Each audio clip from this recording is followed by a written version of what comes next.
समादरणीय वंदनीय स्वामी जी महाराज, मंचस्थ आदर के योग्य विद्वत मंडल, सम्माननीय इस आर्य समाज के प्रधान जी, आदरणीय मंत्री जी, आदर और सम्मान के योग्य उपस्थित आर्य भद्र पुरुषों, वंदनीय पूजनीय माताओं, बहनों, प्यारे बच्चों,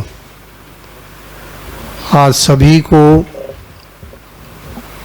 इस पवित्र यज्ञ को करने के लिए हार्दिक अभिनंदन, शुभकामनाएं, बधाई। और ये यज्ञ पर आधारित ये जो सत्संग का कार्यक्रम है, ये जीवन में अत्यंत महत्वपूर्ण कार्य है और ऋषियों ने इसको श्रेष्ठतम कर्म कहा है। मनुष्य का जो अस्तित्व है ये कर्म प्रधान है। जीवन कर्म प्रधान है। यदि हम सोच समझ करके कुछ विशेष कार्यों को नहीं करते हैं तो हमारा जीवन पशु तुल्य ही होता है, उससे बढ़कर के कुछ नहीं होता। जब हम पुरुषार्थ करते हैं, कर्म करते हैं, तो उससे जीवन निर्माण के रास्ते खुलते हैं, प्रगति के रास्ते खुलते हैं, उन्नति के रास्ते खुलते हैं, व्यक्तित्व विकास के रास्ते खुलते हैं। और यदि हम उस पुरुषार्थ की, कर्म की उपेक्षा करते हैं तो मनुष्य और पशु में कोई अंतर नहीं रह जाता। फिर कर्म कैसे करें? क्योंकि कर्म भी भिन्न भिन्न प्रकार के हैं। मोटे तौर पर कहें तो सत्कर्म हैं और दुष्कर्म हैं।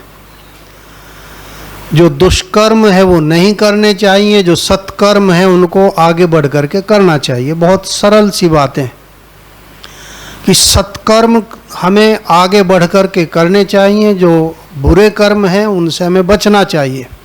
क्यों ऐसा होना चाहिए?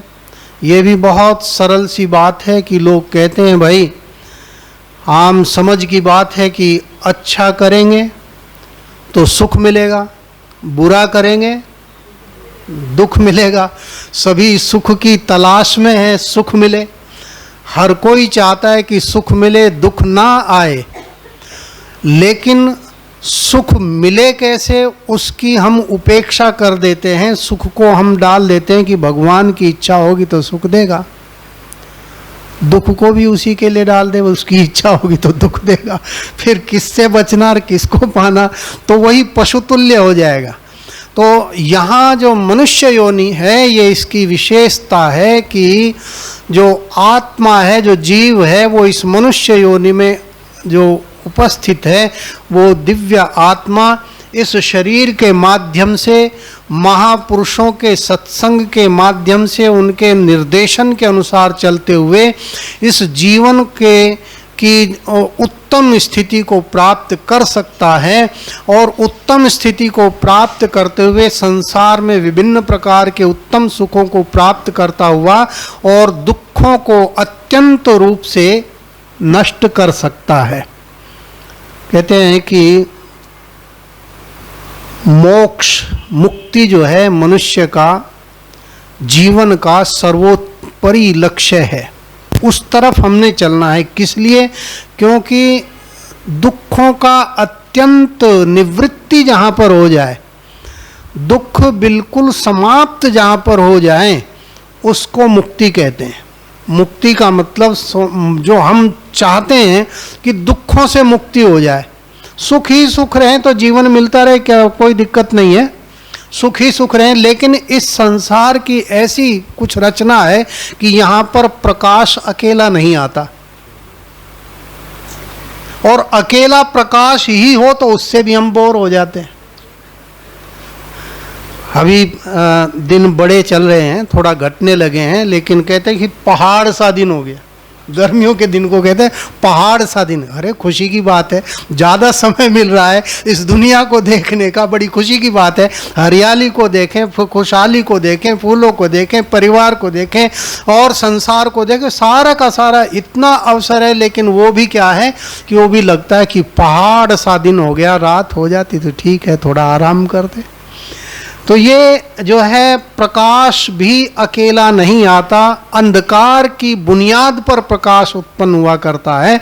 और जहाँ प्रकाश फैलता है, अगर वो प्रकाश ही प्रकाश रहे, और ये संभव कब हो पाता है, ये केवल और केवल मुक्ति की अवस्था में हो सकता है, अन्यथा नहीं। इसी प्रकार से दुख बिल्कुल ना रहे, केवल सुख ही सुख रहे, तो वो केवल मुक्ति की अवस्था में वो स्थिति प्राप्त हो सकती है।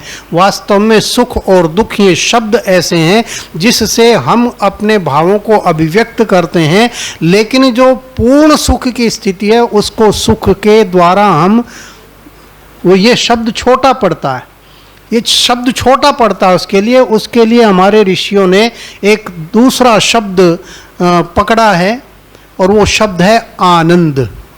क्योंकि सुख जो है ये इंद्रियों की अपेक्षा करता है।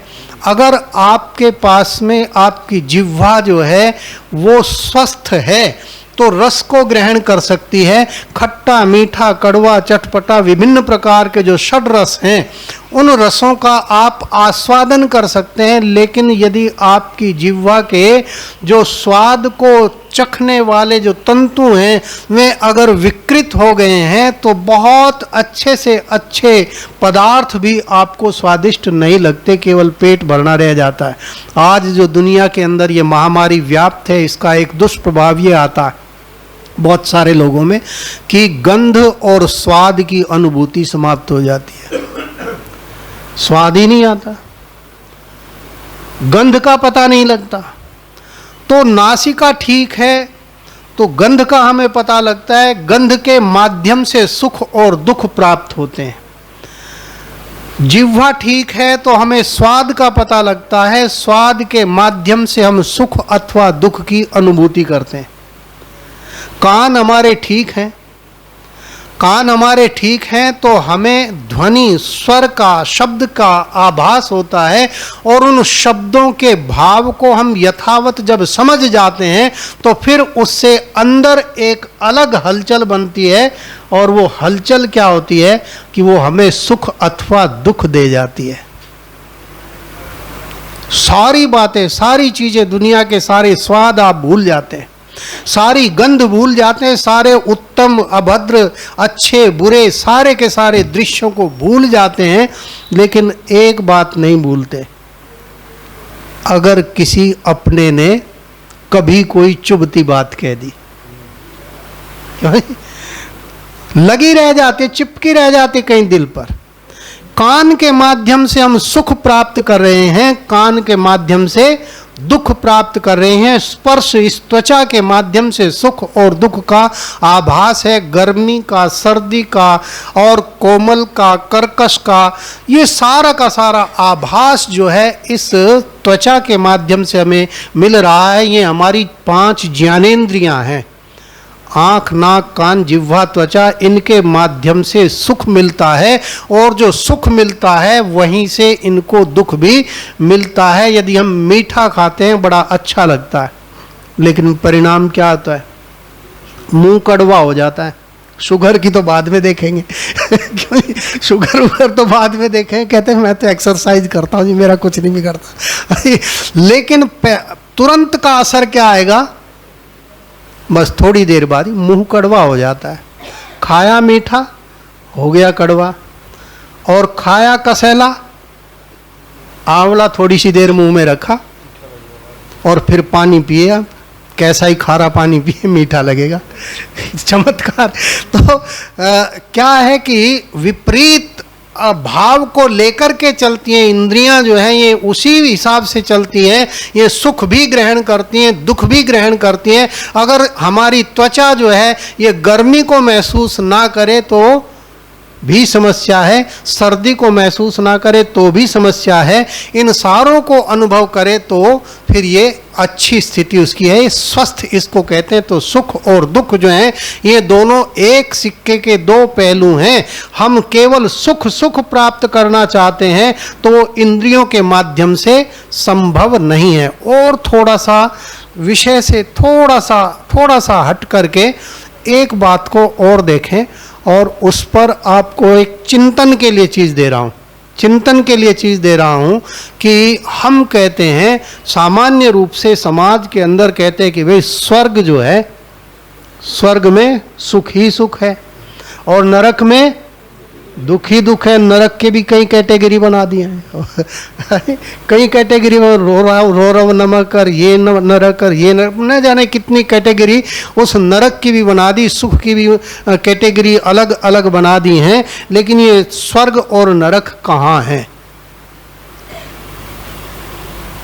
सारी दुनिया के जितने दर्शनकार हैं, फिलॉसफियाँ जो संसार में चल रही हैं, चाहे वो इस्लाम की फ़िलॉसफी हो, चाहे वो ईसाइयत की फ़िलॉसफी हो, चाहे वो जिसको हम पौराणिक पद्धति जिसको हम कह रहे हैं अपने आम हिंदू समाज में जो प्रचलित है वो है, वो सारी की सारी फ़िलॉसफी एक बात कह रही है कि इस मरने के बाद में जो है कहीं किसी को स्वर्ग मिलता है और कहीं किसी को नरक मिलता है। इस जीवन के टोटल कर्मों के आधार पर, कहीं तो कहते हैं कि सिफारिश पे भी मिलता है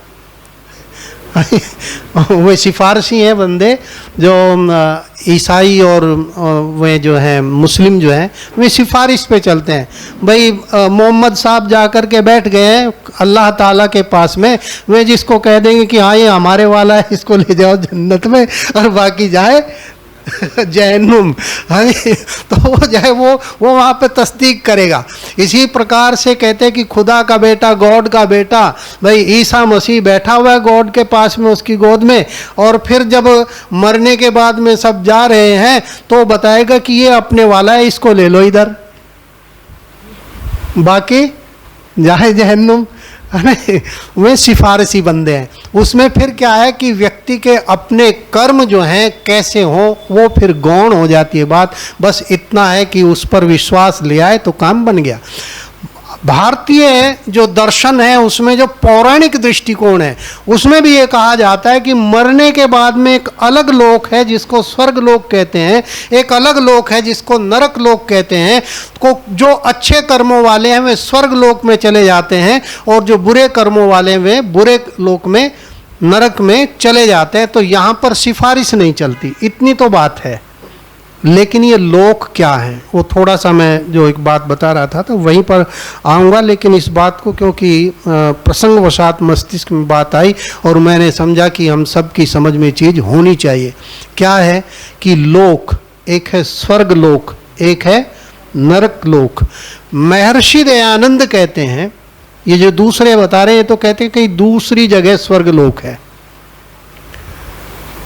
और महर्षि दयानंद जो है वो छहों दर्शनों और वैदिक स्वाध्याय करके चारों वेद, 6 दर्शन और उपनिषदों के माध्यम से एक बात कहते हैं। वे कहते हैं कि स्वर्ग अथवा नरक लोक कहीं अन्यत्र नहीं है, यहीं इसी दुनिया में, इस ही जीवन में जो बहुत सुखी है वो स्वर्ग में है, जो बहुत दुखी है वो नरक में है। तो यहीं पर स्वर्ग, यहीं पर नरक। और मैं सुख दुख की बात कह रहा था, उससे जोड़ करके इस बात को देखेंगे।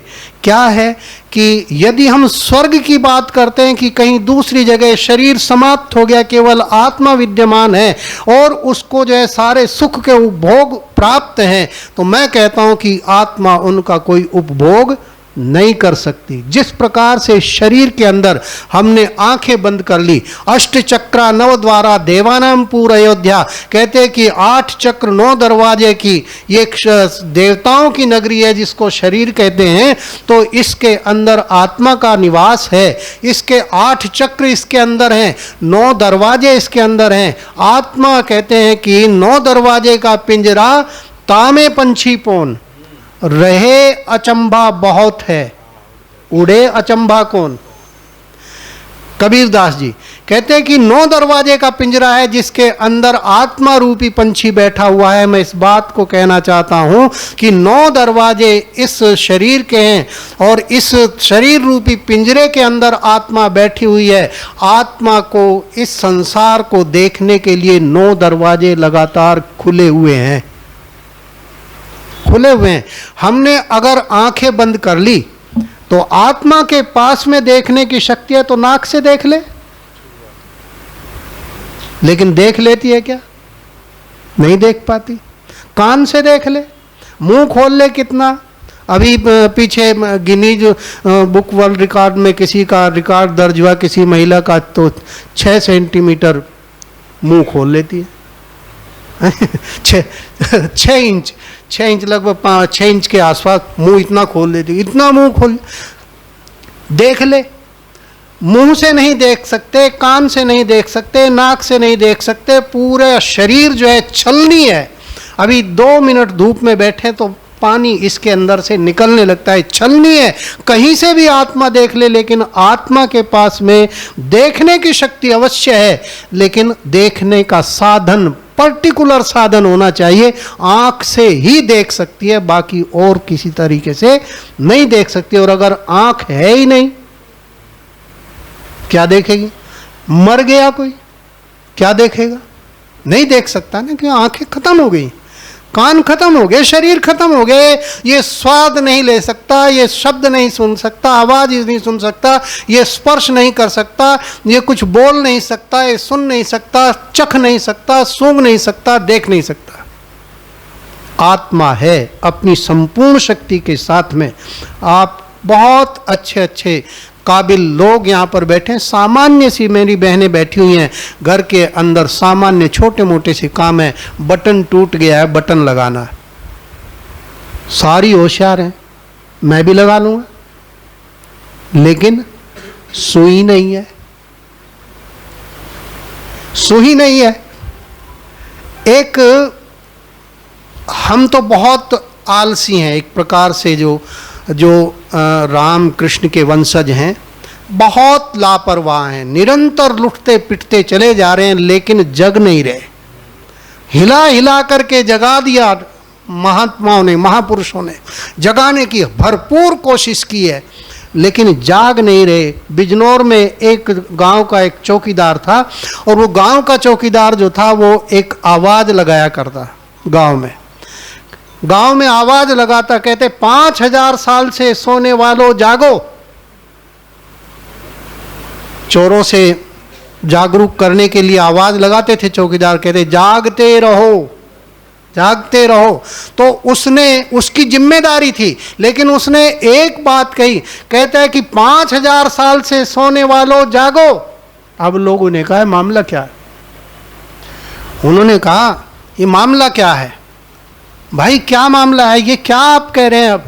हमारी उम्र, गांव के अंदर कोई 90 साल का आदमी नहीं, तुम कह रहे 5000 साल से सोने वालों। खैर, उन्होंने जो कुछ गांव के देहातियों को लोगों को जो बात बताई, वो बताई, समझ में आई। लेकिन किसी ने ऊपर जो है, किसी जो डीसी जो था उसको कहा, कहते कि ये चौकीदार ऐसा गांव में है, और वो कहते हैं 5000, पता नहीं ये पागल आदमी को आपने चौकीदार रख दिया। उसने बात की, उससे बुलाया, कहते भाई ये क्या कहते हो तुम? कहते जी वाकई 5000 साल से ही सो रहे हैं। वही कहता हूँ। कहते 5000 साल से कैसे सो रहे हैं ये आप बताओ ना। कहते इसके लिए 2 आने लगेंगे, पुरानी बात है, इसके लिए 2 आने लगेंगे तो आपकी समझ में आ जाएगी बात, वैसे नहीं लगेगी। कहते 2 आने छोड़, तू 1 रुपया पकड़, लेकिन अब बात बता। कहते इसके लिए फिर अगले हफ्ते आऊँगा, रविवार की छुट्टी। वो अगले हफ्ते आया, आर्य समाज से 2 आने का सत्यार्थ प्रकाश लेकर के वो चला आया, और तहसीलदार साहब को, इसको डीसी जो थे उनको जाकर के भेंट किया। कहते हैं कि इसके अंदर पता लगेगा, इसको पढ़ करके देखो, इसमें पता लगेगा कि 5000 साल से कैसे कोई सोया रह सकता है। और उसने पढ़ा, महीना 20 दिन लगा करके और उसने पढ़ा तो मन के दरवाजे सारे खुल गए। कहते कि वाकई हम तो सोए ही पड़े हैं, वास्तव में जागने की ज़रूरत है। हम सांस्कृतिक रूप से सो गए हैं, हम आध्यात्मिक रूप से सो गए हैं। भाई घनश्याम प्रेमी जी का हार्दिक स्वागत है, अभिनंदन है। आइए ऊपर आ जाए। चलिए, आर्य जगत के बहुत ही रसीले और बड़े प्रेरक भजनोपदेशक, मैं उनका हार्दिक स्वागत अभिनंदन करता हूँ। तो अब कहते हैं कि सत्यार्थ प्रकाश से पढ़ करके उनको पता लगा कि वास्तव में हम 5000 साल से वेदों को, यज्ञों को, उपनिषदों को, वैदिक मर्यादाओं को, ऋषियों के दृष्टिकोण को हमने छोड़ दिया है। उसके परिणाम स्वरूप हम मानो लुट पिट रहे हैं। मैं एक बात कह रहा था और उस बात को क्या कि ये जो सुख है या दुख है, ये हमें केवल शरीर के माध्यम से ही प्राप्त हो सकता है। और जिसको हम स्वर्ग कह रहे हैं, जिसको हम नरक कह रहे हैं, महर्षि दयानंद कहते हैं, क्योंकि ये स्वर्ग और नरक जो है, इसका उपभोग, इसकी अब अनुभूति हम केवल और केवल शरीर के माध्यम से ही कर सकते हैं। इसलिए लोक क्या है, इसको समझने की जरूरत है। अब इसको थोड़ा सा समझेंगे। बहुत शानदार कार्यक्रम अभी आपके सामने आने वाला है।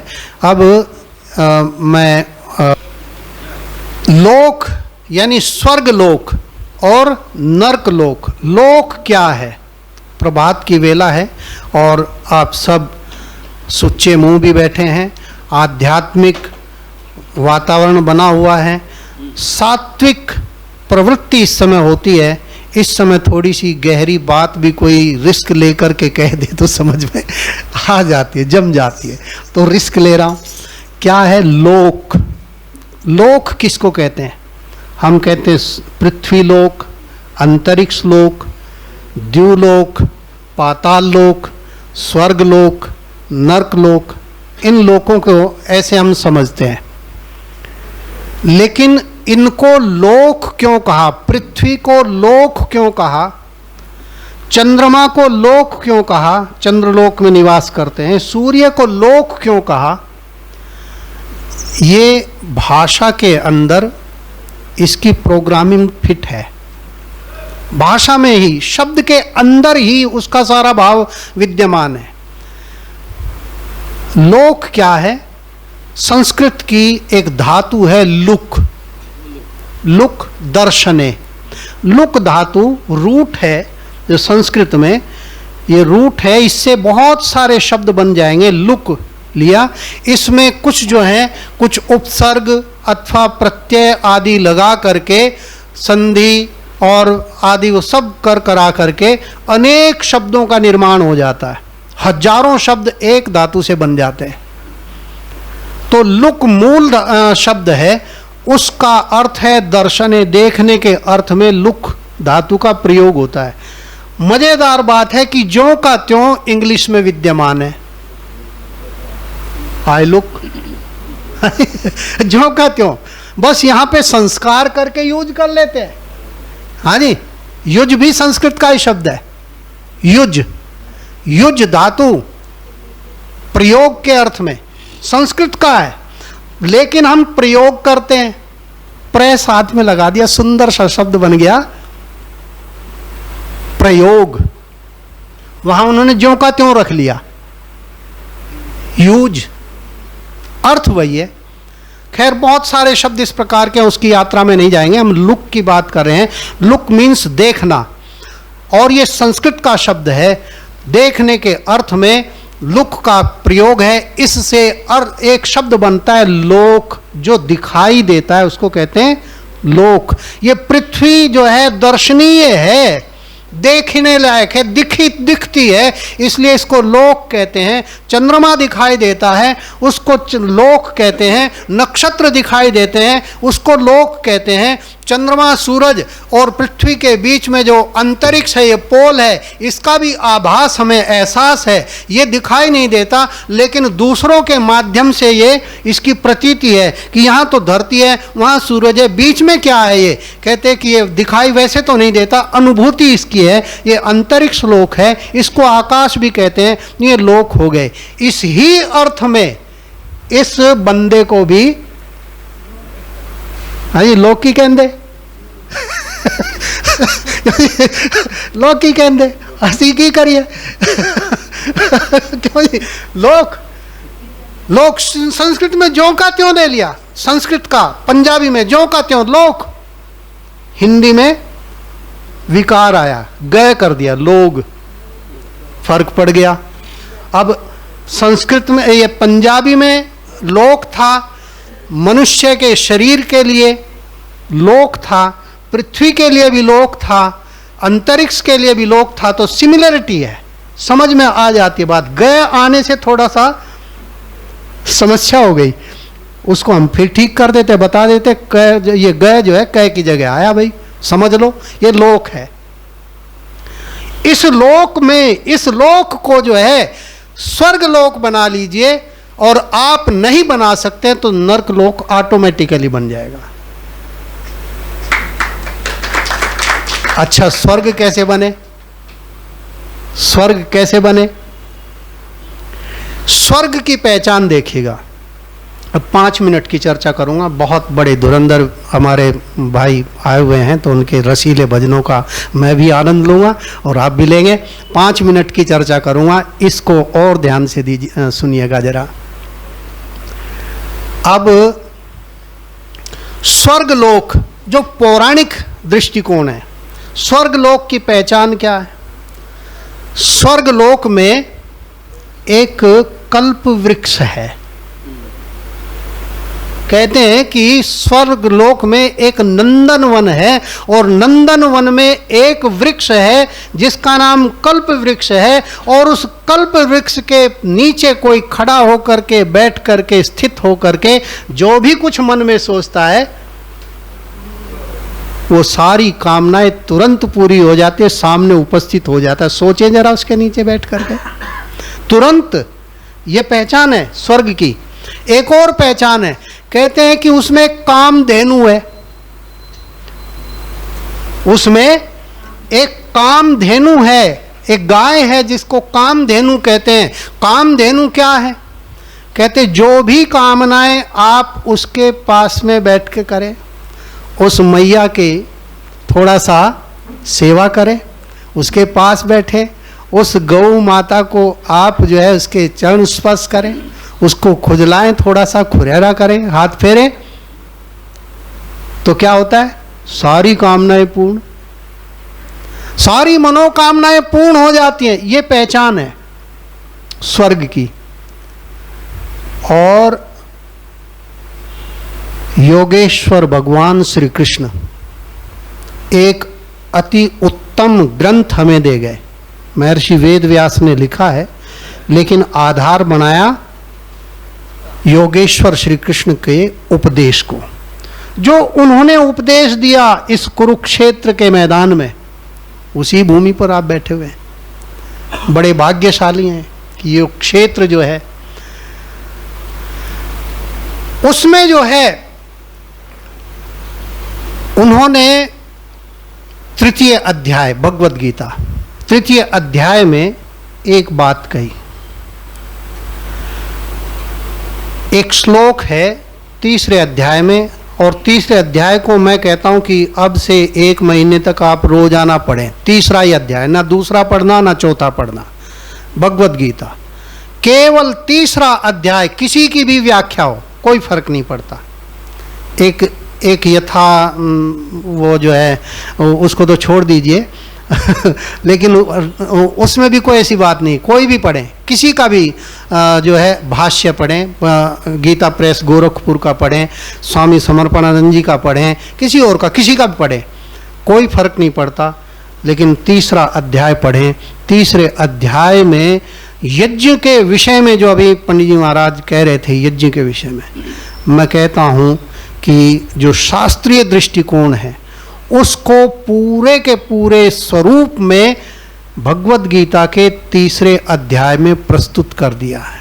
वो कलम तोड़ रचना है, एक किस्म से प्रामाणिक चीज है। क्या कहते हैं? सह यज्ञा प्रजा सृष्ट्वा पुरोवाच प्रजापति अनेन वो प्रसविष्यध्वम एष वो अस्तु इष्ट काम दुख। कहते हैं कि अर्जुन, जब भगवान ने इस संसार की रचना की, ये संपूर्ण संसार रचना की तो इस संसार की जो रचना की, सृष्टि की रचना की, उस रचना को करने के लिए क्या किया कि ये जो सारे के सारे देवता हैं, अब ये भी पंगा है देवताओं के मामले में भी सब कुछ उलट पुलट हो रहा है सब कुछ उलट पुलट हो रहा है। शंकराचार्य जी कहते हैं, शंकराचार्य जिन्होंने अद्वैत वेदांत के उसके दृष्टिकोण के जो संस्थापक हैं, अद्वैतवाद के संस्थापक, जगत गुरु शंकराचार्य कहते हैं, भाई तेरा जो ये मंदिर है ये पत्थर का है, इसमें जो तूने मूर्ति रखी है तू देवता कह रहा है वो भी पत्थर का है। मुझे बता, जब ये भी पत्थर और वो भी पत्थर, पत्थर देवता है तो मैं मंदिर को देवता मानूं या इस मूर्ति को देवता मानूं? किसको मानूं देवता? और इस शरीर के अंदर देवताओं का वास है तो इसको देवता मानूं? ये जो तू चढ़ा रहा है जल, इसको जल देवता कहते हैं, ये भी देवता है, वायु देवता। तो जगत गुरु शंकराचार्य इस प्रकार से, खैर, तो ये कहते हैं कि देवता क्या है? अग्नि देवता, वातो देवता, सूर्य देवता, चंद्रमा देवता, सारे के सारे सनातनी पौराणिक पंडित जो हैं स्वस्ति वाचन में इस मंत्र का जरूर पाठ करते हैं। अर्थ पढ़ लें तो समस्याएं खत्म हो जाए, अर्थ पढ़ते ही नहीं। अग्नि देवता, जरूरत भी नहीं है, बिल्कुल सरल शब्द हैं कि अग्नि देवता है, वायु देवता है, जल देवता है, सूर्य देवता है, चंद्रमा देवता है, सारे नक्षत्र देवता हैं, सारी की सारी सृष्टि, जितना भी प्राकृतिक पदार्थ हैं ये सब क्या हैं? देवता हैं, ये सारे देवता हैं। इन सारे देवताओं में एक जो देव भाव है वो क्या है? वो है मिलजुल करके कार्य करना, संगच्छध्वम, संगच्छध्वम, मिलजुल करके। तो वो उसके अंदर देवत्व है। फिर कुछ ना कुछ देना है, वे ले नहीं रहे, वो देवत्व है। बहुत सारी बातें हैं, लेकिन इतनी सी बात, उन सारे के सारे देवताओं को परमात्मा ने ड्यूटी लगाई कि भाई रचना करनी है सृष्टि की। इन सब में मिलने का भाव जोड़ दिया, वे मिलते हैं, सृष्टि की रचना हो जाती है। और जब सृष्टि की रचना हुई और आत्मा की ही किसी प्राण के शरीर के अंदर प्राणवंत होकर के आत्मा आई और इन आत्माओं को, इन प्राणियों को, इन मनुष्यों को उस परमात्मा ने अपनी पवित्र वाणी वेद के द्वारा उपदेश दिया। क्या कहा कि यज्ञ भाव से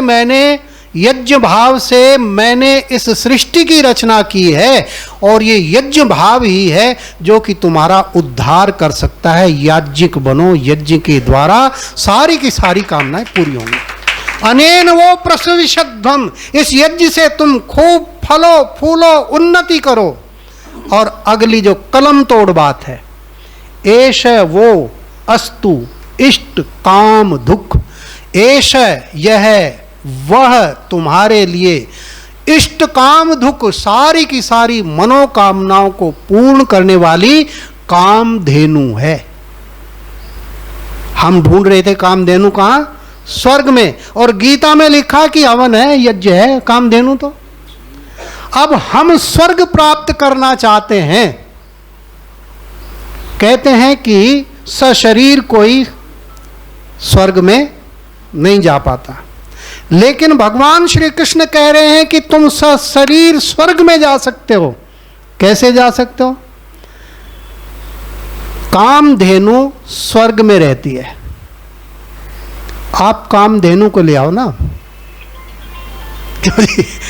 कामधेनु को घर में बांध लीजिए, घर में स्वर्ग आ जाएगा। ये कामधेनु यज्ञ है। इस यज्ञ रूपी कामधेनु को घर में बांध लीजिए, घर के अंदर ही स्वर्ग आ जाएगा। घरों को स्वर्ग बनाना है हमने, और इस जीवन को स्वर्गमय बनाना है। उसके लिए यज्ञ के भाव को जीवन में धारण करके और आचरण में हम यज्ञ को अपनाएं। यज्ञ सारी की सारी कामनाओं को पूर्ण करने की क्षमता रखता है, इतिहास गवाह है। तो हम भी मनोकामनाओं की पूर्ति के लिए इस कामधेनु, यज्ञ रूपी कामधेनु को अपने घर में स्थान प्रदान करें। और घर में नहीं हो पाता है तो यहाँ तो बंधी हुई है यहाँ तो बंधी हुई है, यहीं आ जाएं। कई लोग बहुत व्यस्त हैं, नहीं आ पाते, कोई बात नहीं, कभी कभार महीने 2 महीने में आ जाएं, अमावस्या पूर्णिमा को आ जाएं, चौथे 5वें रविवार को आ जाएं, दूसरे पहले को आ जाएं, कभी आएं। लेकिन इसमें आपकी आहुति लगातार लगती रहनी चाहिए। कैसे लगती रहे भाई? घी दीजिए, सामग्री दीजिए, समिधा दीजिए, प्रसाद का वितरण कीजिए और सहयोग करें। तो इस प्रकार से भी आपकी आहुति बस वैसे है कि जितना गुड़ डालें उतना मीठा होता है। तो हमने खूब ही मीठा मीठा करना है, उसके लिए याज्ञिक बने, यज्ञ अपनाएं। सबका बहुत बहुत आभार, बहुत बहुत अभिनंदन, धन्यवाद। ओम शांति।